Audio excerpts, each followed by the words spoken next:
How much pressure is on Dak today? Well, they were going to be down 4 offensive linemen. The receiving core is beat up. And so, Skip, if you want to say, I think the pressure is a little greater now for the simple fact that the Giants are depleted. And so now... That is true. Because had the Giants been at full strength, I don't really think the pressure would be on Dak. But because of the pressure, I'm gonna go to a 4. I'm gonna say the pressure because of a depleted offensive line, the skill positions. I mean, Robinson's down, Slayton. So they've just been up against it the last couple of weeks. And so with that being said, I'm gonna go with 3. But I just think Kellen Moore has done a great job over the last couple of weeks, even though the game from Green Bay got away from them. I thought he's done a great job of running the offense through the run game. They've had more rush attempts than pass attempts, and that seems to be a recipe for success when you're dealing with the Dallas Cowboys. Sometimes they get ahead of themselves, and it's like, you know what, Dak, let's show that you're Patrick Mahomes. Let's throw the ball 45 times, and you end up losing. You're like, well, what happened? Well, you got away from a tried-and-true game plan that's been successful since Dak has arrived. Run the football more than you throw it. Your success rate is through the roof. When you throw it more than you run it, you end up losing ball games you probably should have won. So I'm going to go to a 3 with the pressure, Skip. If you lose this game, look, you lose this game today, you ought to be ashamed of yourself. You should be denied the opportunity to even think about playoffs if you lose to a team as the Giants. So we saw what happened last week. They gave up 30-plus points to a team in the Lions. And the Lions are good offensively, but defensively leaves a lot to be desired. And the Giants could only get 22 yards rushing from Saquon, and the Lions let you run up and down the field. They could only score 18 points, and the Lions let you normally have your way in the end zone. So if come all to the end zone, and for whatever reason, the Giants weren't able to get in there. So I'm going to say a 3, Skip. I'm going to say a 3. That's all I got for you. You were at a 4, and then you went down to a 3. I'm going to a 3. I'm going to a 3. I think you started at a 5, and you went down to a 3. I did. I did start at 5. Okay. So before I take the football away from you, you believe the final score will be approximately what? They should win by 17. By 17, says the Hall of Famer Shannon Sharpe. It's a 10-point spread as we speak. They should be disappointed. If Dak plays more than one series into the third quarter, they should be disappointed. Okay. Yeah, but I mean, come look at the offensive line. Left guard is on IR, the left guard and the backup guard not even making the trip. Right tackle is out, swing tackle is in, and the center is out too. Come on, Skip. Okay. I got you. I hear you. I see you. I'm actually going to see you and raise you. Okay. I'm predicting that my Cowboys will win this afternoon, or depending on what part of the country you're in this evening. I believe as a 10-point favorite, they will win this game 31-10. Okay. I believe my defense can hold Daniel Jones and Saquon to 10 points, and that would be a good day's work. You only going to score 31? 31. I'm going 31 because there is something to the theory that they are an arch division rival, a long-term division rival. They know us. We know them. They will not roll over and play dead when they come in. In fact, they may think they're in a sweet spot here, in a trap game spot, coming in with all their walking wounded and up against the invincible Dallas Cowboys coming off the greatest road performance in Dallas Cowboy history, 40-3 at Minnesota. History. All right. So why am I slightly nervous, even though I'm making a 31-10 prediction? Because my quarterback has not been consistently trustable. My team has been completely untrustable on the stage that we have owned for decades, the Thanksgiving stage. You should be able to trust him. I mean, what is his record against them? Okay. If he's been anything, he's been great against them. Okay, but he is now 2-3 on Thanksgiving Day, and these are all obviously home games because we're grandfathered into the prime spot. I know Detroit's got the first one, but we got the prime spot because we are America's team. And yet, America's team is 6-8 over the last. They've lost. I'm sorry, they've lost 6 of the last 8 on the Thanksgiving stage. 6 of the last 8? I read to you yesterday that there are stretches in our glorious past when we would dominate 8, 9, 10 games in a row on Thanksgiving. In the days I lived in Dallas and covered the Cowboys, it was just a Thanksgiving tradition that you ate your Thanksgiving, you went to Texas Stadium, and you watched them We get a win. Right. And they just pulled the wings off the turkeys who walked in. But speaking of Thanksgiving, today, turkey has a very positive connotation because most people like turkey. I don't know if you do. I do. I've run into a lot of people this week who like ham over turkey. I don't really get that, but whatever. Turkey has a very positive vibe and connotation today, but in the big picture, turkey can also mean a dud, a bust, right? Absolutely, yeah. It can mean a collapse. Yeah. And we have, unfortunately, over recent Thanksgivings, turned into turkeys on Thanksgiving Day. Jive turkeys. Yeah, right, jive turkeys. That's true. We have been. We've been a bunch of jive turkeys, and unfortunately, that guy, the last 2 times, has been a jive turkey for me. Okay. And just for the big picture, I'm going to say this one more time. As much as I love, he is coming off, I don't even think it's arguable. I thought that was his greatest game as a Dallas Cowboy. 22 of 25. It was beautiful to watch. Even the one throw that he made early to Dalton Schultz in the end zone, I still don't know what Dalton Schultz is doing, but he tried to one-hand it instead of two-hand it, and it was a good throw that should have been a touchdown. So I could give him 23 of 25. And he was virtually flawless. The one deep ball to Noah Brown was a little bit underthrown, but it was still caught. Right. So I don't know how you could do much better than that. Correct. But I want to frame it with the fact that if we go back to that turning point of Dak's career, when you called them garbage teams. You said they played 3 straight garbage teams to open the 2019 season. Remember? Yeah. It was the Giants, who were then not very good, and it was Washington, then not very good, and it was Miami. Definitely, they were at the bottom of the barrel at that point. Right. And then all of a sudden, Jerry and Dak go to quote-unquote contractual war. Remember, they kind of jerked the rug out from under Jerry, who said it was imminent that we're going to get this deal done. Right. And as Dak bet on himself, he crumbled, and my team crumbled down the stretch of 2019, in which they finished 8-8 and missed the playoffs because they lost at Philadelphia in the all the marbles game, right? Yeah. Since that turning point, after going 3-0, from that 3-0 start until today, Dak is 20-18 as the starting quarterback. Well, that's not very good. And to your point, you have always said, well, he's pretty average. He's middle of the pack Dak, right? Right. So I don't know where you have him. Is he 12th or 14th or 15th or somewhere? Well, I think the thing what was frustrating and disappointing to you is that because as they win, you elevate Dak in stature. Yeah. And he's not elevated in stature. He is what he is. Your expectation rises, so your frustration with him when he loses rises. And obviously, my frustration rose because the expectation rose. Yeah. He took Jerry to the bank and then to the cleaners. Yeah. And his first year, he made $75 guaranteed $1 million. And you said, well, he earned it because that's what the market said. Yeah. The market said you have to pay the man that much. Yes. Had he really earned every penny of that? No, not to me. And definitely, Jerry sat right there at the press conference and looked at him and said, I overpaid you. Well, Jerry felt backed into a corner because his plan B was what? I was saying, well, go after Brady, but they didn't. No, they didn't. No. And to your point, you thought Brady would laugh at them if they sought his services. Okay, so here's my point. You come off your best game. Yes. But now we go back to the bar got set a little higher with your contract, and I'm going to throw on all of your national TV commercials. It upped that ante a little bit more. And now back to the factor that you don't like me bringing back up, but it's the Cooper Rush factor. Right. All he did was, at Giants, in game number 3, he provided the metallic blueprint of how to beat the Giants, because the Giants were whole that day. Yes. There was a night. It was Monday night.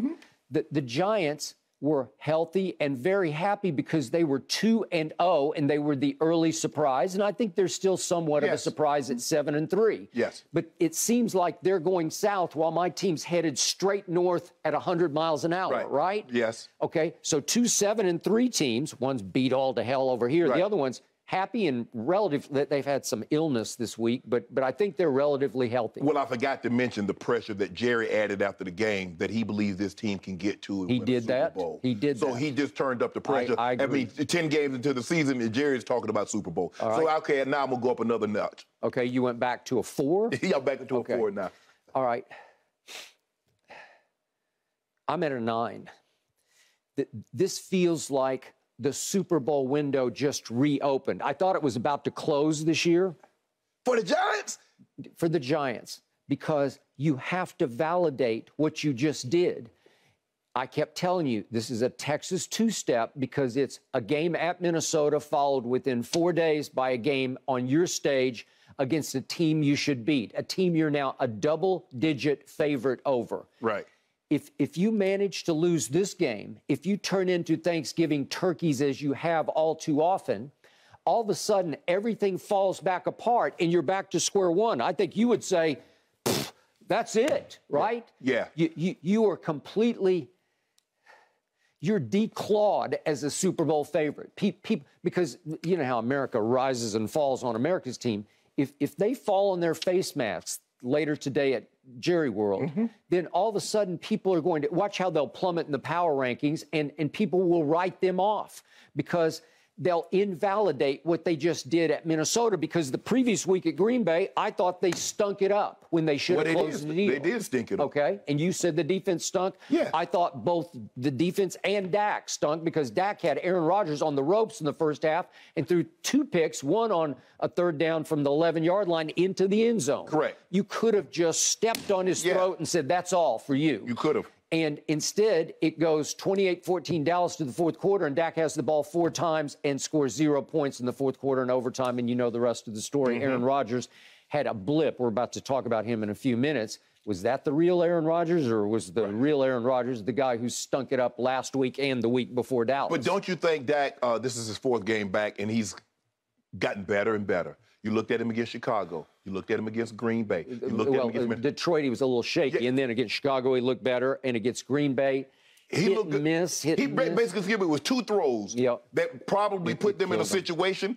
The end zone throw, and I believe both were not. He was throwing in anticipation, and guys, handcuffed him, did something that they weren't supposed to do. Yep. And you looked at him last week; he had his best game. But you look at since Dak has been back, the Cowboys are averaging over 31 points a game, which is tops in the NFL going back to last year. So it shows you now when he's Dak Prescott.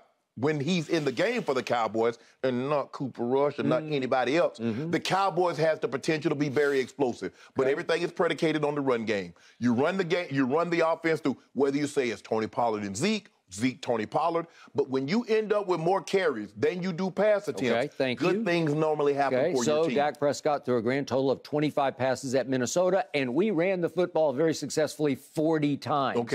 Okay, what happened against San Francisco in the playoff game at home last year? That was upside down. Upside down. It was 44 passes to only 21 runs, and somehow Tony Pollard carried the ball 4 times and caught it only 2 times in that game. That's criminal. Well, that's not going to be the case against the Giants. And plus, Skip, they're without their 2 starting corners, Adoree Jackson and Fabian Moreau. Okay, I got it. What happened against the GOAT, Tom Brady, at Jerry World on opening Sunday night this year? What happened?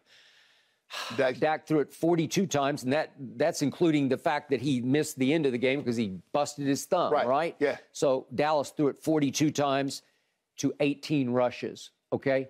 And they had a decent yards per carry. They just didn't have enough attempts. Okay, they didn't have enough attempts.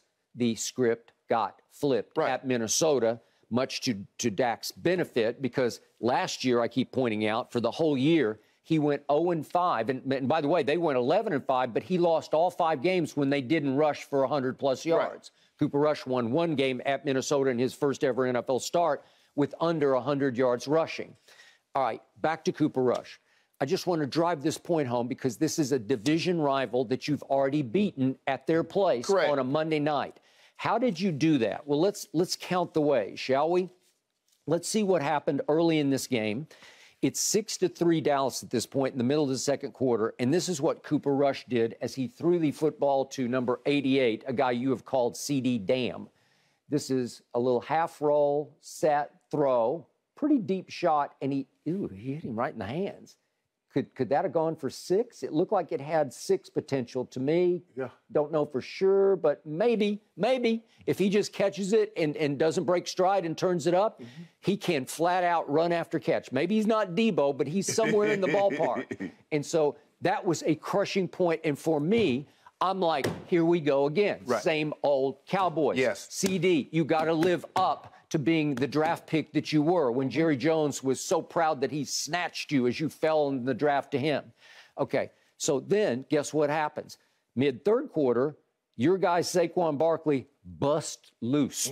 And he went, 36 yards? If we could see this, Saquon goes 36 yards for a touchdown, and that place went nuts. This is Saquon, missed tackles.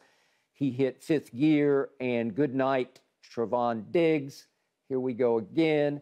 And they showed the stands after this. People were going crazy because they're 2-0, and it looks like they're about to be 3-0, beating their arch rival Dallas Cowboys, Correct. right? Yeah. Okay, so that made it 13-6 Giants.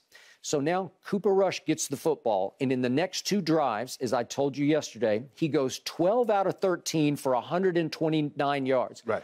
I'm just going to show you, just to remind everybody, again, metallic blueprint, this is what he did to a healthy and whole Giants defense. If we could see in order what started happening. He hits CD first with the 17-yarder, so he trusted going right back to him. He goes to CD. Whoops. That's the fourth. That was on fourth down, Oh, wait. Skip. I don't know what that one was. I'm not That was the sure fourth what that down was. play, remember? Okay. And they went for it and got it. I don't know why we're showing that yet, but we had a whole riff of these plays. Here we go. This is to CD 17. So that starts it. And then we got a shorter pass to CD. This is just a 2-yarder. But again, I'm just going to show you his completions. And then here we go to somebody named Peyton Hendershot, undrafted rookie. Oh, he's wide open. And that goes for 29. Yep. And then his friend Noah Brown, his practice squad friend, his scout team friend, he hits him for a quick 12, and then he goes Noah Brown on a rollout for a quick 4, and then he's going to go to Noah Brown again for a 5-yarder. There we go. That was for a first down, and then he goes back to CD again. He sets and fires to CD over the middle for 17. Then he's got a little 2-yard flip to Zeke. I'm just showing you everything. Then here's CD, a 4-yard. That's the fourth down play. That was a crucial play in the game. We'll get back to that in just a second. Then he got a rollout play to Hendershot again that goes for another 10 yards. And then here's the big ball at the end up the sideline to CD Lamb, and he busts through down to the 1, and then he just flips it to CD on a nice fade to CD, and that was the touchdown. That made it 20-13 Dallas. So Cooper Rush and company, they answered Saquon with boom and boom. And the defense, they had a stop in between, obviously, of Daniel Jones and company. So my point is, he goes 12 of 13, and all of a sudden, they just seized back control of a game that they wound up winning by 7 points. But my thing is, Skip, okay, you said they did this number with Cooper Rush and a healthy team. They're depleted now. Okay, I'm just saying that's why, for me, the pressure on Dak is through the roof today. Only because you have to do this. Your backup did that up there on Monday night when they were crazy high. So you agree with me? You believe the pressure is ramped up because of a depleted team? Well, sure. If they were healthy, would you? How what the pressure? If you say it's a 9 because they're depleted and coming off the victory which they gave you against Minnesota, right? If the Giants were fully healthy, what would the pressure be? If they're fully healthy. Fully healthy. You know, I would say if the point... Thanks for watching, Undisputed fans. Subscribe here to get the very latest from Skip and Shannon. Plus, go watch a few segments from our other shows on FS1.